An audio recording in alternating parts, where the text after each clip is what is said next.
Chapter 39, As a Man Thinketh. Remember the old movies of the 30s and 40s?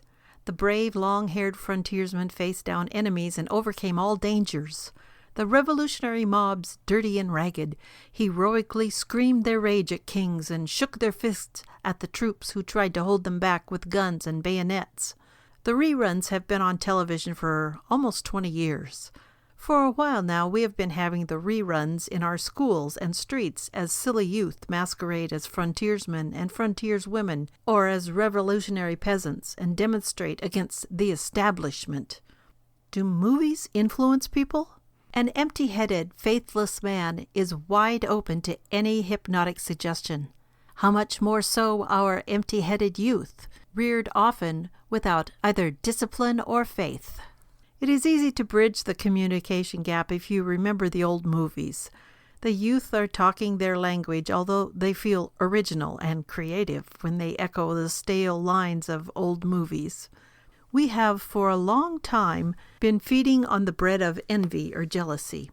Our movies, advertising, literature, and talk have been saturated with envy and jealousy for those who have more than we do. We have allowed men whose gospel is envy to provide our entertainment, to write our film scripts, and to guide our religion and politics. Our children are acting out the sins of their fathers. What was stupid entertainment for us has become a gospel for them. As a man thinks in his heart, so is he. And our hearts have long been empty, except for a few minutes, perhaps on Sunday, of God's law word.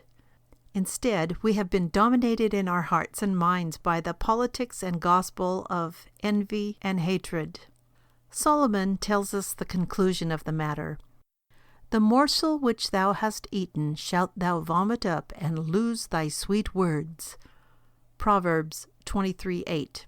The man who feeds us on envy feeds us a poison which cannot be stomached. It will sour a man's life and sicken his days. There is no health in any man, old or young, who feeds on envy and jealousy, whose life is dominated by hatred and rage. Solomon saw this clearly. Better is a dinner of herbs where love is than a stalled ox and hatred therewith. Proverbs 15:17.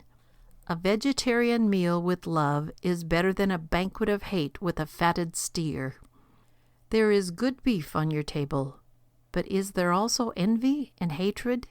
Where the Spirit of the Lord is, there is liberty, 2 Corinthians 3:17, and there is also peace and love. Who is the unseen guest and power at your table?